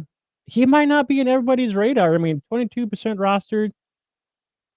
He's in the ACC conference. He's playing pretty stout right now. He's Jennings has 82 fantasy points in the last 3 weeks, 6 touchdowns, only 4 interceptions at minimum. And takes minimum sacks too, which is a bonus too. So he's not taking a lot of sacks either.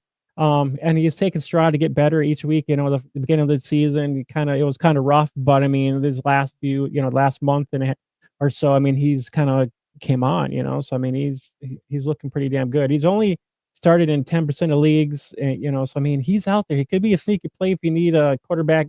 They play Virginia, who give up 258 yards per game. So he's pretty much a high boomer bust with a lot of upside to him. So Kevin Jennings is a guy you might want to take a look at there. The next game will be kind of rough too for week 14. I didn't really consider him that, but I consider him for this week because they're playing Virginia. Yeah, and you know what? And for some of these bye week guys, Jay, like we've been saying, you plug and play. If you need to drop him after this week because he's got a bad matchup, don't feel bad. You got to do what you got to do. What you got to do to win your championship. Because a lot of these guys aren't. A lot of the dynasty guys, like we were saying, a lot of the dynasty guys have been kind of picked up throughout the year. Like a lot of the freshmen and sophomores that are going to be popping the next few years. A lot of these guys are just pick them up, maybe help you win a matchup or so, and then drop them. It's pretty much a lot of matchups, like Jay was saying. Yeah, pretty much. And Jennings is in. I would also consider him a dynasty add too as well. If you get the opportunity to, because he's only a sophomore. The other thing too, he's been averaging about a little bit over 300 yards per game, since October 5th. So, he's passing over 300 yards per game, which is, pretty damn great. At the beginning of the year, he was, kind of rough, but he's only taken 7 sacks on the season too, which is a nice added bonus. So if you're looking for a quarterback, Jennings, it could be your guy. And then they have Cal week 14. So I don't know about that one. That one might be a little bit. Cal's gonna be tough. Yeah. Number 2 here, we got Demir Miller, wide receiver from Rutgers. Miller, we mentioned him last week too as a pickup. If you haven't, you should be adding him right now. Miller has been coming along the last 2 weeks with 2 touchdowns, 44 targets in the previous 3 weeks, 296 receiving yards, and he, I mean, that's 71 fantasy points, I mean, that's quite a bit here in the last few weeks. Rutgers has Illinois in week 13, who give up about 215 yards per game. Plenty of opportunities for Miller to seek a touchdown, possibly a 100-yard game. And he's only rostered at 8% of leagues and only started in 5% of leagues. So, I mean, Miller could be a sneaky play for some of you guys. Yeah, I like receivers at this point. I like receivers that can put up back-to-back 100-yard games. That catches my attention, just as much as a like when Antonio Williams popped. So Demir Miller, I have no problem. If you need him, you just stick him in there. There's been some receivers that have just been blah. They've been So you have an open, and some of these leagues are deeper. Some of these leagues have a lot of receiver spots to fill on the main roster. So I have no problem with Demir Miller being number 2 and picking him up. I might consider it myself. Yep. I mean, he's had 100-yard games the last 2 or 3 weeks, and he had 3 touchdowns on the 3 touchdowns as well, and he's seeing 16% target share too as well. So I mean that's and the 44 targets too. I mean that's quite a bit of targets here in the last few weeks too as well. So I mean they're showing that they're targeting him quite a bit in games. So number 3, we got. Go ahead. I was just going to move on to the next guy. I'm wondering what. Okay. Yeah, because he's missed the game, but yeah, the running back, Monongai, the running back, he's still over 1,000 yards and 12 rushing touchdowns, but he doesn't have any receiving.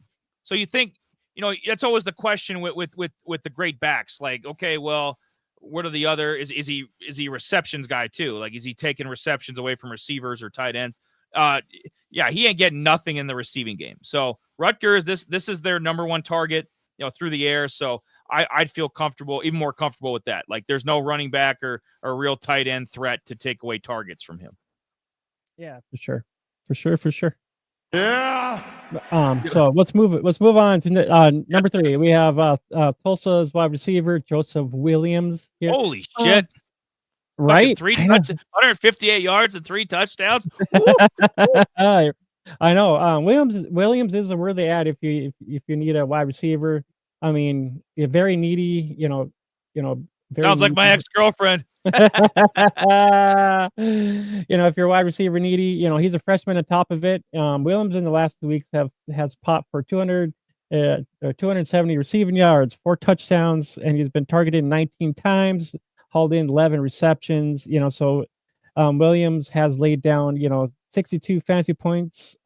He's only 3% rostered and only 1% started, and I think he's a worthy ad for Dynasty too, for being a freshman too as well. And Tulsa has Florida week 13, and then the Bulls give up over 265 yards per game. So a lot of opportunities to repeat and a touchdown too as well for Mr. Williams here.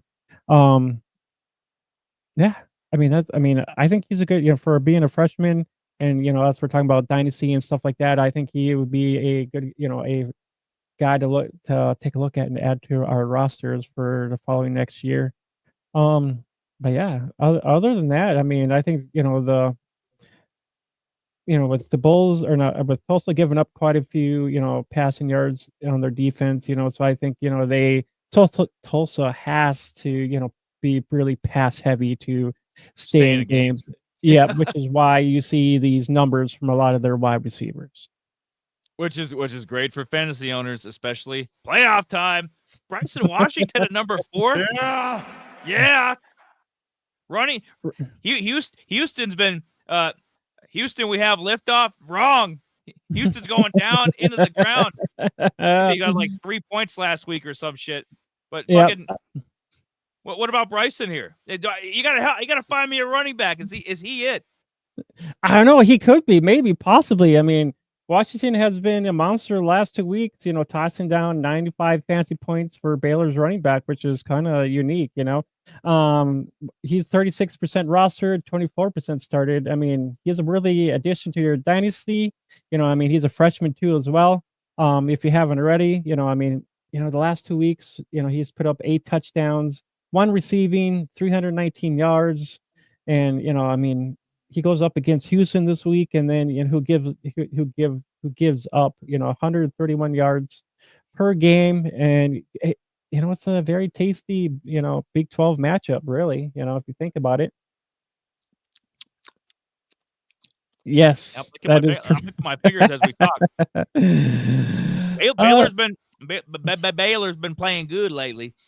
Yeah, they have. We talked about them being, one of these teams that could, an upset team. You think it'd be an easy dub, but they come in and they kind of revamp and they kind of like give you an eye opener, like what the hell just happened here, and they're playing you to the end, and you're scrambling for points. You know what I mean? So Bryson is it really add 200-yard games. Houston, I think it's a great matchup, but they got Kansas after that, so I don't know if that's really gonna be a good game after that. Especially with what Kansas did with against BYU here this last week too as well. Yeah. It'll be interesting to see what their matchup with Kansas like. Kansas is starting to look like the the preseason top 25 team that people thought they'd be. So, but yeah, I have no problem. Bryce Washington, he's been playing good the last few weeks. I have no issue with him as well. Winston Wright, yeah, another ECU Pirate, another Pirate. Damn right. Yeah. Sweet Jesus. Well, I know we kind of mentioned him last. We mentioned Sal from ECU last week too, but Junior, 15 fantasy points per game.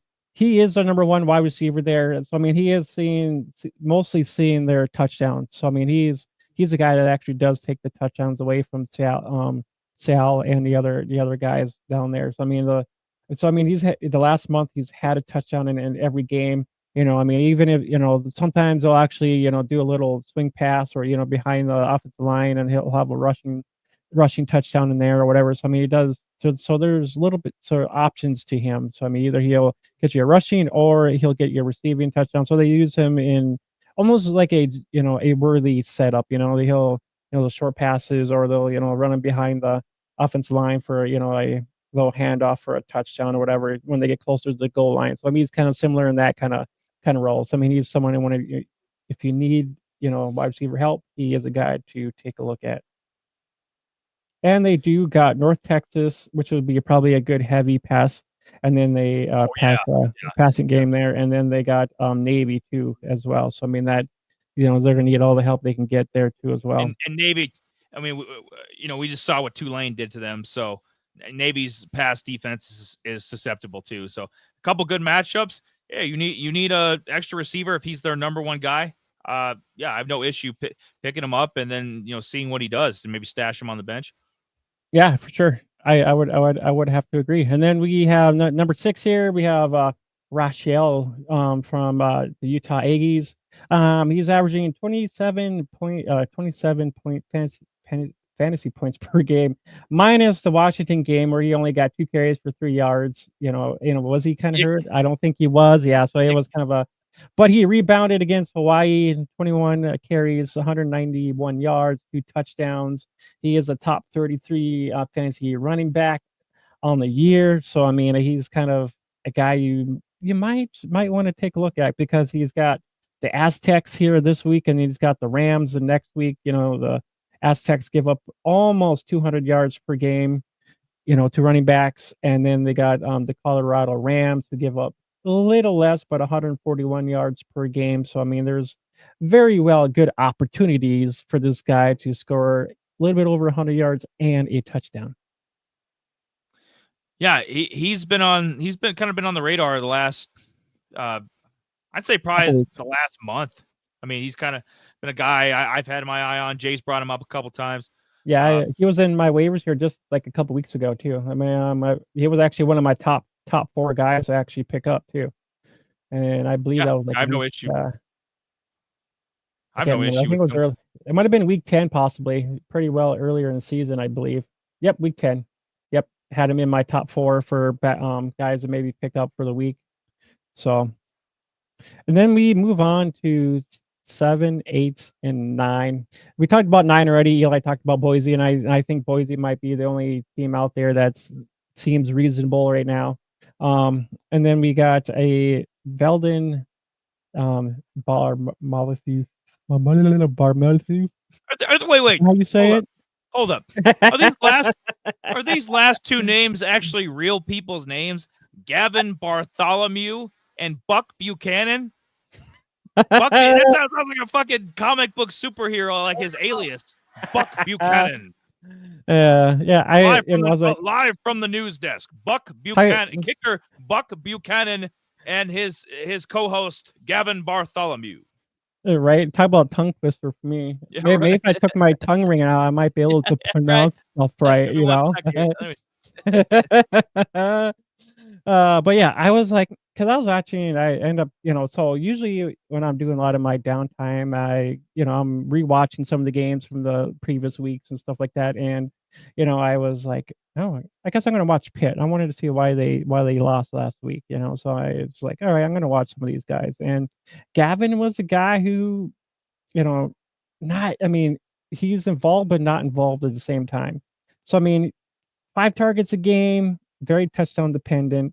So he's had a touchdown in the last 2 games, couple, double digits, like 10, 12, somewhere right in there. Not out night, like really like overly extreme, but he's got Louisville and then he's got Boston College. So I think these are good matchups for him to actually maybe score a, red zone, touchdown, when they closer to the red zone more than likely. And I believe that's how he ended up getting these 2, his touchdowns the last couple of games. So I think he is a liable asset if you're looking for a tight end that, he's very touchdown needy.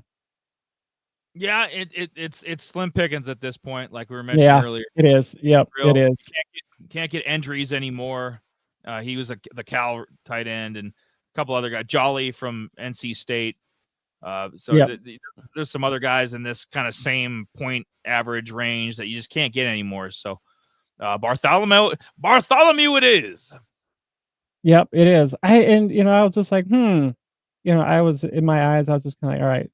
And the only reason why I added him, he's kicking very well, and Louisiana Tech, they're playing Arkansas, so I don't believe they're really going to be, going to have the offense like they really do, they normally would have. So they might be kicking a lot more than scoring touchdowns. I obviously I could give 2 shits about Louisiana Tech, I'll be honest, but their kicker, they put up 12 points against our boy from Western Kentucky. Were those all field goals? Is that where he got like? Probably 15 of his 63 points were last week. But he's hot. He's on a hot streak, I guess. And Arkansas coming up, they could have scored a bunch of touchdowns agaest Arkansas. I'll tell you that. So if the offense isn't, maybe he does bang 3 field goals through. Yeah, he had 4 for 5, and no extra points, so they were all pretty much extra points. Field goals. So it's probably where they got all their points from. It's just him kicking it. So if you need a kicker, there you go. The Bulldogs ain't really doing anything. Especially if they're going to be playing Arkansas, and it's going to be just all field goals. It's not really a kicker's name. Buck Buchanan. I can't. It's be the YouTube short of the week because I can't get enough of this guy's name, Buck Buchanan. Yeah, it is kind of. Anybody want to comment below if you know a guy named Buck Buchanan? Have you ever met anybody named Buck? I remember the movie Uncle Buck with John Candy. But yeah, those are my ads for the week. Some very tasty. You got a quarterback, some wide receivers, 2 running backs up in there that are it can be very useful for you. But yeah, those are mine, and Eli's are at the bottom down there. So you got yourself a good variety, unique, ads for the week.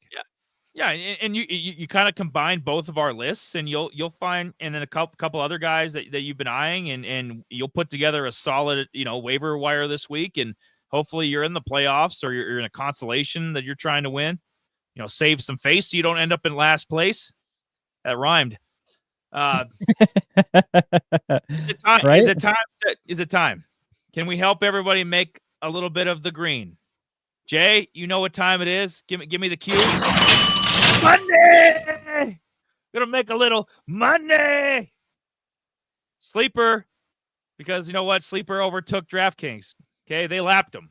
They lapped DraftKings because I love Sleeper. Jay turned me on to this about halfway through the year. I am fully converted. I ain't never going back. All right, and I'll see what you think, big boy. Let me crank these 5 out, and I'll see which ones you like and you don't like, or any other suggestions you might have. Because you know what? Like we always say, the first 5 are for free. The 6th is on you. Yep, to make some money. Number 1, Curtis Rourke. 1.5 passing touchdowns. I'm taking the over. He's had at least 2 passing touchdowns the last 2 games. I know it's going to be a tough game against Ohio State. Totally get it. Good defense. Totally get it. But I just somehow think Indiana's going to show up. I think they're going to show up and show out, and they're going to put up more points than people think. So I think the over-under is like in the 40s. It's on the bottom scroll when it comes by for the Ohio State-Indiana game. I know Ohio State's the favorite, but I think Rourke's going to have at least 2 touchdowns again for the 3rd straight game. You know what? Moving down the tight end, Justin Jolly. This one's a little more risky, but that's why you're almost tripling your money, because it's a little more risky than Curtis Rourke. Jolly's had 3 receiving touchdowns the last 5 games. So it's pretty much been a touchdown one game, no touchdown the next, touchdown, no touchdown. So it's been every other game. So based on that, I think he's due. He's due for a touchdown. And I mentioned him earlier for, when we were just talking about the last segment with waiver tight ends. He's been on and off on the waiver tight ends, and he's been one of the better guys you could pick up. But so I'm going to go with Jolly there, because you know what? We got to go big or go home. This is our go big or go home pick, because we can almost triple our money here. LeJontay Wester. I said we'd bring him up again, and we have, because I'm in love with this Colorado passing attack. I think it helps everybody. Just do it. Do it. And I am going to just do it. I'm going to take the over on half touchdown at any point in the game, because it doesn't matter. Maybe he could do he can run around. They lateral it. It doesn't matter how he scores a touchdown. Lateral, receiving, rushing, whatever the hell it is, he's going to score at least 1 touchdown, because Colorado's going to roll this week. And it's a little bit less than 2 times. A little bit less than 2 times your money, so it's a little less risky, but you also have a better chance of hitting. We can't do all 2.5x. We can't do all 2.10 x. Like, we got to do some safer bets. I think Wester here with at least a touchdown is a safer bet. Now it's time for my under, and this is a great one. This might be a better pick than Wester. This might be the pick of the week here. Emeka Egbuka. This clown. They were talking at one point, this guy's a 1st-round receiver. Are you high? Are you fucking high? There's no way in hell. He hadn't done shit this year. He's got Will Howard's a good quarterback. Will Howard's got like fucking, I think, 24 or 25 passing touchdowns. This guy's done it. He got the young freshman's pretty much taking all his targets away. That's how much Emeka Egbuka's fallen off. He was supposed to be the number 1 guy this year. Wrong. Anyways, he's had 3 or less receptions the last 4 games. So now we're going on close to a month where this guy hasn't had 4 receptions in a game. Pathetic. Yeah, that's what I'm saying. I mean, it's supposed to be the number 1 guy. It's supposed to be, late 1st round draft pick. Like, I don't buy it. Don't buy it. And I'm taking the under here, and we can over double our money. I think this is. I wish I was a meteorologist with one of those markers so I could mark the damn.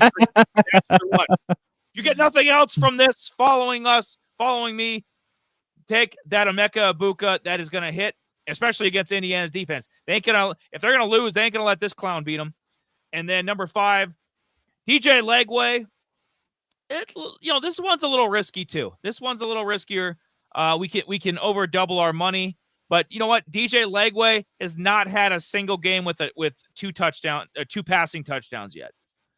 I think this is the first game. I like Florida's shown a little bit of life. They've been a little more feisty with him at quarterback. I was never a Graham Mertz guy. I thought he was overrated at Wisconsin. I thought he was overrated at Florida. So I like that DJ Legway's in there. Get the young guy in there. Just hasn't had a breakout game yet. Especially fantasy wise. I think this is it. I think he can have a couple passing touchdowns here. He's going to show up, show out, and you know what? He finally gets it. He finally gets it, and then boom, those are your 5. Well, any thoughts, Jay? Bam, bam. I am McLovin. You are McLovin. I am too. No, I mean, I guess, I mean, to think about that, Mississippi, I mean, he throws it quite a bit. So, I mean, for them to stay competitive with, Ole Miss, Lakeway is going to have to throw touchdowns to kind of stay in the game here. So, I mean, for him to get a touchdown and a half, I mean, that's asking quite a bit for that guy. Donovan was asking, what's the over under for Bucky Badger push-ups? Garbage goober, get out here and eat this garbage.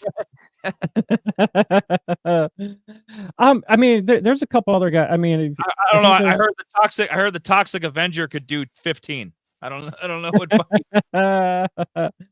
I think there's a couple other guys. Like I would probably, some of the waiver guys I mentioned, like Joseph, and then probably Demir Miller, and maybe the guy from the Aggies.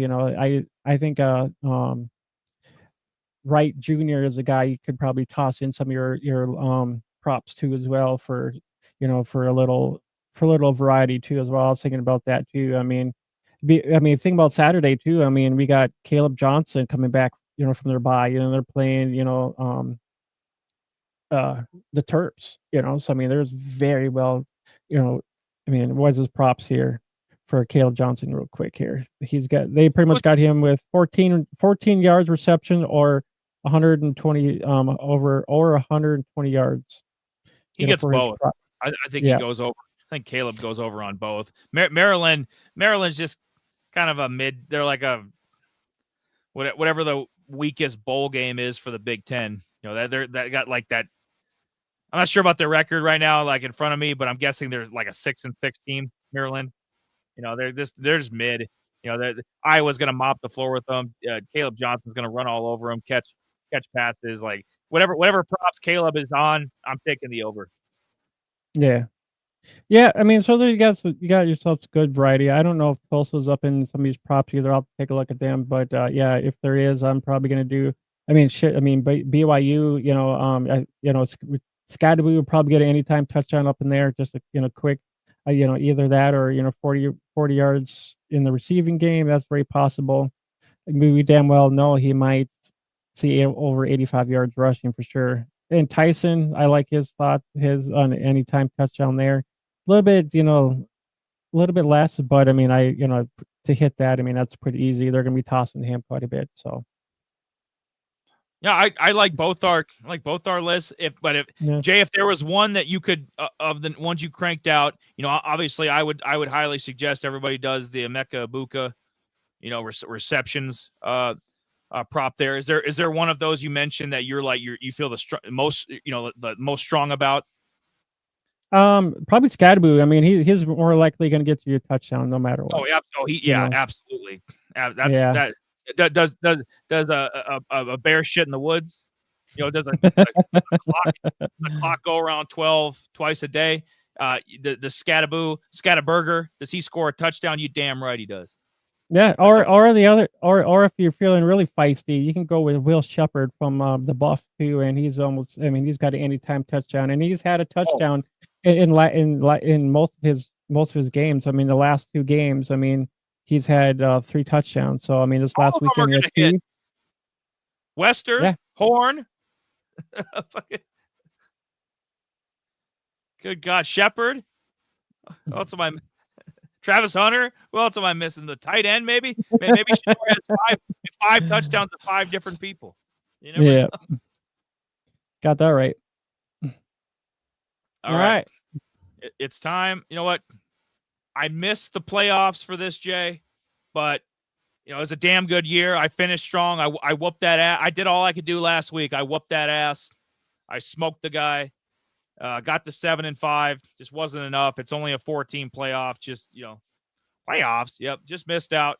But you know what? We're in a consolation bracket. I had so much fun. I'm gonna keep trying these next 2 weeks. I'm gonna try to win the consolation here, and and you know what, kind of carry the banner and say, you know what, hey, if I had got a crack at the top guys, I would have won this league too. So, but you know what, we're passing, obviously going Colorado and Clemson, as you know why. I mean, Colorado's got weapons up the ass. Clemson, because I love everything Cade Klubnik, and then the ascension of Antonio Williams. He's been coming up. The running game, you know, we're going to go with Notre Dame again. Obviously, that's been my tried and true all year. Notre Dame has just been, they've been carrying the rock. Can't go wrong with Love and obviously Riley Leonard as the Pied Piper. And Indiana's, you know, they're in Squad Blitz. Indiana is good in like 3 different categories because Rourke is a good quarterback, their defense is good, and their running game is good. They check all the boxes. Indiana, literally, you could use for any of them. I'm whooping up on you both next season. You're damn right, Donovan. You should. I'm down for more leagues, boys, and I want different sports in here. I would love, and me and Jay mentioned this the last episode too, to try to get the Squad Blitz guys, you know, on here, like the actual creators of this, actually get them on for a stream with us. I think that'd be a lot of fun. Pick their brains, see if we can get some other sports going, because it's a lot. You know, I've been playing fantasy for a long, long time. And it's a hell of a lot more fun than fucking, you know, fantasy basketball and you know, this guy's on load management again. Oh, whoops! It looks like he's not. Joel Embiid is out. You know, so I'd rather have a Squad Blitz where it's like, okay, you know, especially in a sport like NBA where guys are constantly out. I think Squad Blitz would be perfect for that. But anyways, enough of my tangent. Indiana, Notre Dame, rushing attack, and then you know what, Jay? At the end, we're gonna go with the tried and true on defense. What I've been using the last couple weeks: Pitt and SMU. You know, be getting me points, and we'll just roll with that, and we'll try to smoke out another guy. How you doing in your other league? I know in this league you fell short like I did, but yeah, I did. I won my matchup last week, so I'm 10-2. Fuck yeah. So I believe I got one more week here. Oh no, this is the playoff week here. So I pretty much got I gotta swap out Oregon. I gotta update my stuff here. So Oregon's on bye, I got Navy on bye. So pretty much I have 2 teams I have to either probably look at the transfer portal, or I gotta take a look at what I got going on. But I have Boise State, Kansas, I have NC State, and I got North Carolina. So those are good options for me to get North Carolina up in my rushing, and I could probably maybe do NC State passing possibly. So this will pretty much win me my first playoff week. So I should have no issues there at all. And then we all gotta help Jay for that championship. He's got to win his first Squad Blitz championship this year. Gotta happen. So he's gonna win this week, and then hopefully you're the one putting your team up next week, so that everybody can everybody can pitch in their ideas to help you win the title. Yeah, I did throw out a little message to the Squad Blitz guys, and they pretty much I told them, I think I said maybe Wednesday possibly, but you know, maybe if you're free on Monday, maybe we can do a live stream Monday, and we could talk to the Squad Blitz guy. Yeah, well, yeah, to accommodate the Squad Blitz guys, might have to change it up for an episode a week. Absolutely. Or do like, or if they would be within the next couple weeks, we could do a Monday, you know, with the Squad Blitz guys, and then do some stuff on Wednesday as well, and we could do a spotlight or two. So you'll get. I think it'd be a lot of fun. I'd like to pick these guys' brains and just meet them as people, and obviously talk about some other sports too, because I don't think that this is. I think it's a revolution. I don't think it needs to just stop with college football. I think we need to get a bunch of Squad Blitzes going on. I love it. Yep. Got that right. Got one more graphic for you guys, and then we'll wrap up this bad boy. And this one I am gonna put up on the X. Just at my real name, and obviously I'll tag Jamie and probably some of these teams, some of these players maybe. help spread the good word about Out of Rhythm and just our thoughts on week 13. Obviously I put Will Howard there, number 16 fantasy quarterback. These big power programs, their quarterbacks get talked about a lot, but Will Howard, he's solid. He's a solid quarterback, but he's going to need a big week. He's going to need they're going to need all hands on deck. That means that bum Emeka Ibuka and those two scrub Judkins and that scrub Travion Henderson, like they need some help. He needs some help from some of the weapons there because it's going to take a lot to beat this Indiana team. I really do. I think it's going to be a close game. I think it's going to go down to the end.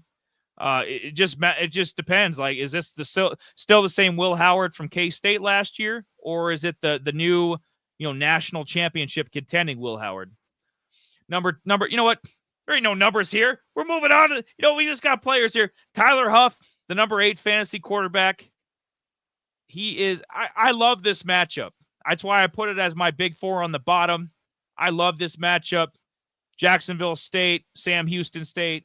This is fucking outstanding. Can't wait for it. And if Jacksonville State wins, they'll be 8-3. So I am McLovin. They started off the year too cold. Those 3 losses killed them. Obviously if they were 10-0, they'd be in a much better spot. But maybe next year. This is a program on the rise. And you know what? They're probably gonna be one of my heat seekers for 2025, and Tyler Huff as well. But yeah, I see them winning this game. I see Huff having a big one, and them going to 8-3. LaQuint Allen from Syracuse. Syracuse, you know what? I think Syracuse still 7-3. They can get to 9 wins. I think that'd be a damn good 9-3 for Syracuse. I think that'd be a damn good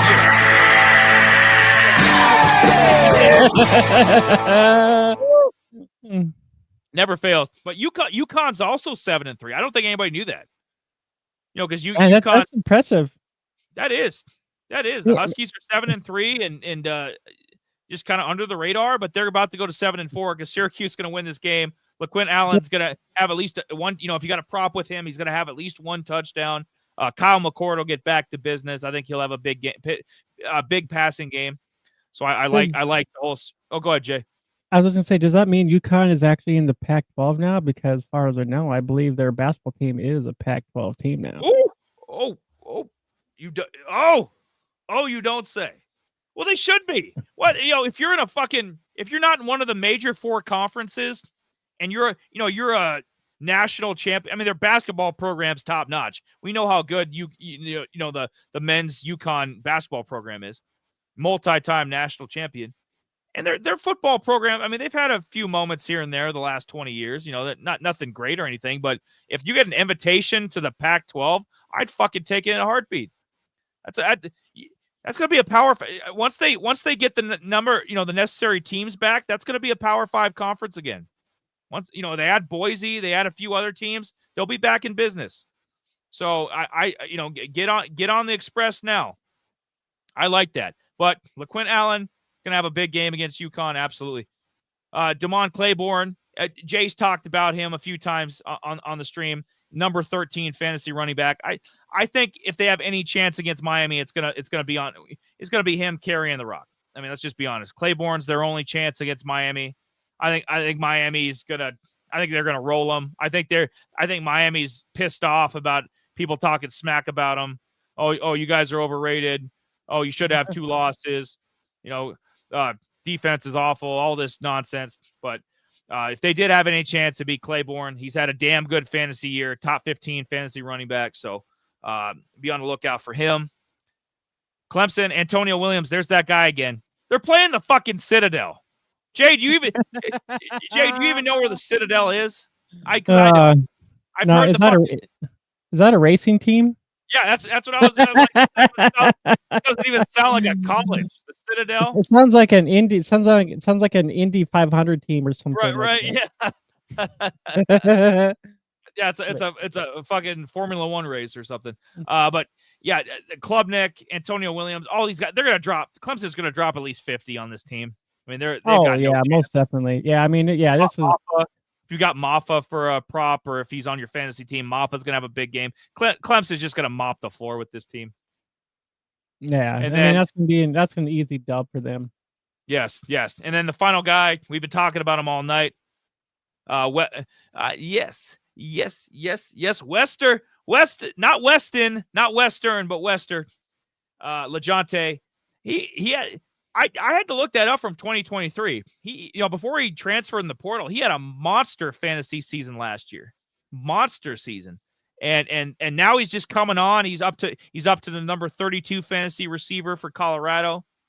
And that's very impressive when you consider, the lead dog there is Travis Hunter. But Wester, you know what?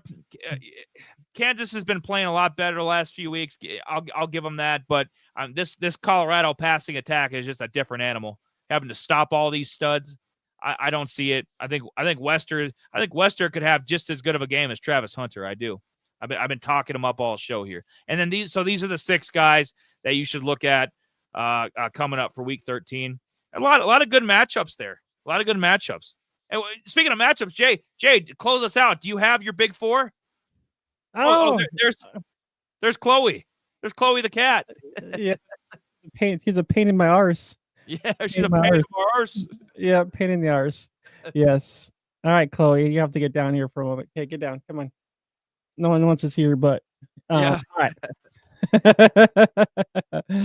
All right.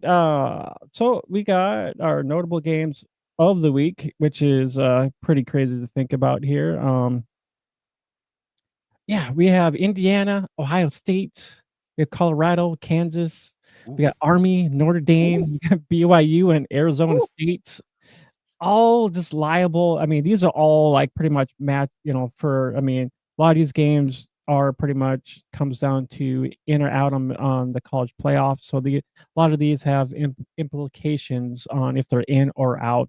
So I mean, if BYU loses, they're probably out. I mean, they're probably done. There's no way in hell they're going to be in the the playoff run. Fuck no. If Kansas ups, Jay, they would have to. Jay, if they lost this game, they would have to jump 3 teams. They'd have to jump Iowa State, or Arizona State, and Colorado. That ain't gonna happen. So this is basically an elimination game for who's gonna win the Big 12. Basically, what it is. Yes, pretty much it is. It's going to come down to that, and then we have Army, Notre Dame. Army's probably going to lose this one to Notre Dame. Notre Dame's is rather good. I don't think Army is going to be able to do what they've been able to do to a lot of these teams. So I don't think Carson, Mr. Daly, Carson Daly is really going to do anything against Notre Dame. So I think Notre Dame wins this one, and Army is going to be going down. That's so bad. I'm just glad we got to this point. Like Army didn't slip up like a lot of these G5 teams, like or Louisiana, Liberty, like a lot of these other teams have kind of fallen. Memphis messed up, Tulane messed up earlier in the year. Like Army, I'm glad we got to this point where Army's ranked. So I'm looking forward to that game. 6:00 on NBC. I think everybody should have this game on. Like it's patriotic, it's classic. I mean, if you're an older person. If we have any 80-year-old people that find us or some shit on the interweb, I mean, this was the fucking, back in like the 50s, like this was the game. Like, when television first started, like Army Notre Dame was Army Notre Dame was the fucking game. So I think it's cool. It's just too much to ask, man. And if they keep it close, it's not going to matter. Army's only chance at the playoff is to beat this team. It is. That is their only, because and even that, I think they need help because they'd have to jump Boise. So yeah, and that's going to take a lot to So I mean, they would have to like mollywop Notre Dame. I think that's their only chance to make the playoff is to beat Notre Dame and beat them convincingly. So, So unfortunately, after this. Yeah, and unfortunately, after this week, they have Tulane, which is going to be the that's your. Well, it's a good thing in a sense because it's like. Army needs some quality wins, right?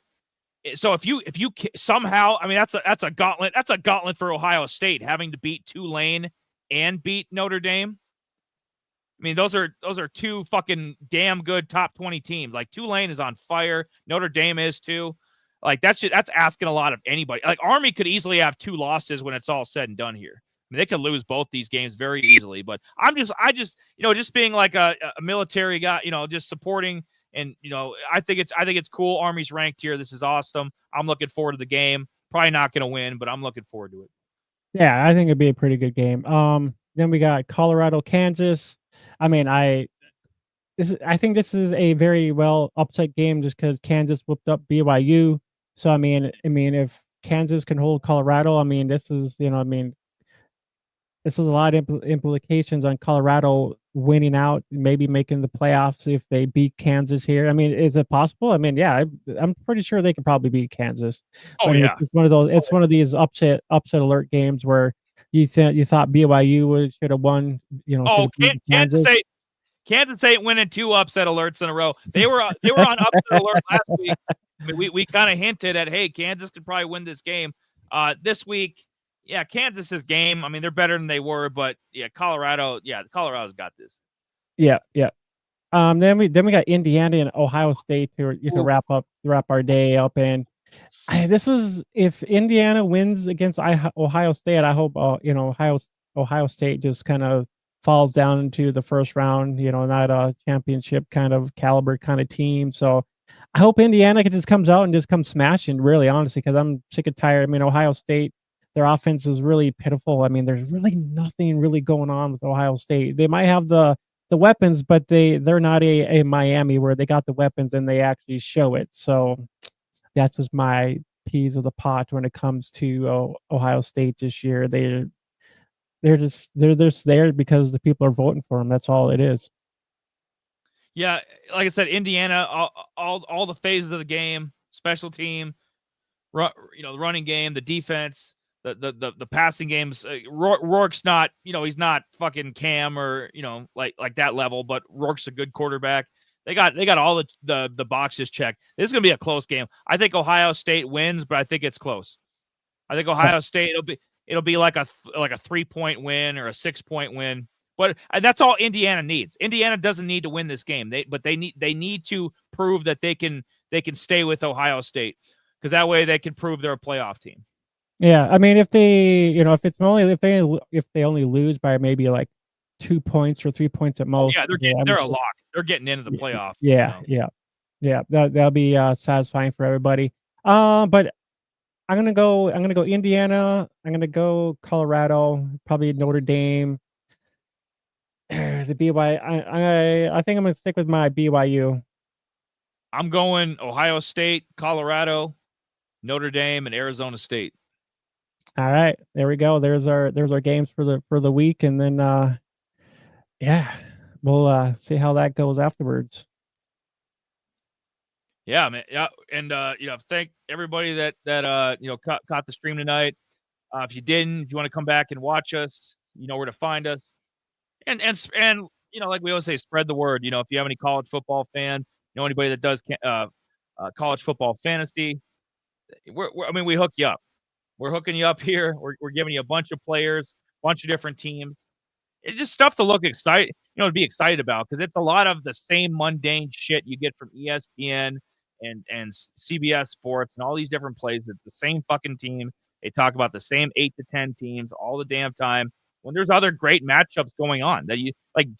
Jacksonville State and Sam Houston. Like, where else are they going to promote a game like that? I mean, the big the college game day, they don't give a shit about that. They're not going to Jacksonville, Alabama. They don't fuck, So we're kind of. I think we do good stuff here, and you know what, you can watch all that good stuff, all the archive stuff over on YouTube. Shorts, we got the full-length episodes, same thing with Spotify, on the X, my name, my full name, and then Auto Rhythm Fant for Jay. I don't know. Do you have any closing words? I'm just excited, man. I think this is gonna break up some of the power teams. I would love to see Penn State go down. That would be great. That would, I would love that more than anything. Yeah, it's for me. It gives us more variety of teams to take a look at, even though people are kind of griping about this 12 team playoff, but it's like, really, so what? Who really cares? At least we get to see more games than just 2 games, well, total of 2 games for the national title, and it's just like the same 2 bitch ass teams. It's either freaking Georgia or Alabama. It's always those 2 teams. So it's just like, come on now, get a grip. And at least we're gonna give some different opportunities to see some different teams compete for a championship instead of just 4 teams in general. At least we could talk about, hey, a Boise State can actually win a natty, or a BYU can actually win so just the different teams that can win a national championship. Yeah, exactly. And Army's not out of it. I seriously, I think if they beat Notre Dame and Tulane, I think Army would get in. I think because there would be a national outcry that you fucked Army. You don't fuck with the Army. You don't fuck with the Marines. I think there would be a national boycott of this playoff. Yeah, if Army beat Notre Dame and Tulane and didn't get into the playoff, that would be un-American. Yeah, and it's if I like this. I mean, I like the opportunities for teams getting more spotlights. Especially for recruitment and stuff like that. I'm like, hey, we may. Maybe they're one team, but one or 2 players away from being a team to look at for next year. I mean, so it gives teams a better opportunity to actually make the playoffs instead of just a couple. That's just my thoughts. I just love the format here. Who knows? I do too. I love this. I love this 12-team playoff, man. Because there's hope. There really is. It's like Army. You want in? You go. You beat Notre Dame. You beat Tulane. We'll probably put you in. You need to handle your business. Washington State, they had a chance. They fucked it up. Boise had basically all Boise needs to do is win out, and they're in. So Boise would never have a chance at a national championship without this system. So and some of these other G5s like Tulane's, they would never get a chance at that. And if things fell, I don't know. You get Indiana. When the hell has Indiana ever been talked about nationally? So it's been very polarizing. Yeah, it's been very polarizing with this 12-team playoff, but I love it. Jay loves it. It's excitement. And because you knew 8 or 9 of these fucking teams would be there. The Texases, the Georgias, the Alabamas, we knew they were Ohio States. We know they're going to be there. They're going to be there every year. It's just the other 4 teams that'll be variables. It's like, so those 4 teams I'm interested. Oh, this year it's whatever. Pitt, Pitt gets in, Utah gets in, or whatever, and so on. I think those, but we knew who the main suspects would be. We knew they would fucking be there, and they are. Yep, for sure. But yeah, I think that kind of wraps up everything. Just stay tuned. Spotlights are coming, and we're gonna try to get in with the Squad Blitz guys. We're gonna try to get that going, and so there's things that we're gonna be working on, and who knows, we'll probably talk about our and our kind of some of our prospects lists that we come up with, kind of our overall rankings on some of these guys too as well. Who knows, we'll probably pop up some of those too as well. I'm slowly working on some of my rankings for next year, especially because I do Dynasty. Eli and I, we do Dynasty for the NFL side of stuff, and so we'll maybe talk about some of these guys in general too as well. Yeah, looking forward to it, but big boy, looking forward to it. But I want to thank everybody for tuning in, and no more rants. I promise. We're leaving. We're going. If I turn the lights out, we're going. There's the door. All right. Well, I'm Jamie. That's Eli. We're All the Rhythm. We'll see you guys probably next Wednesday. Later.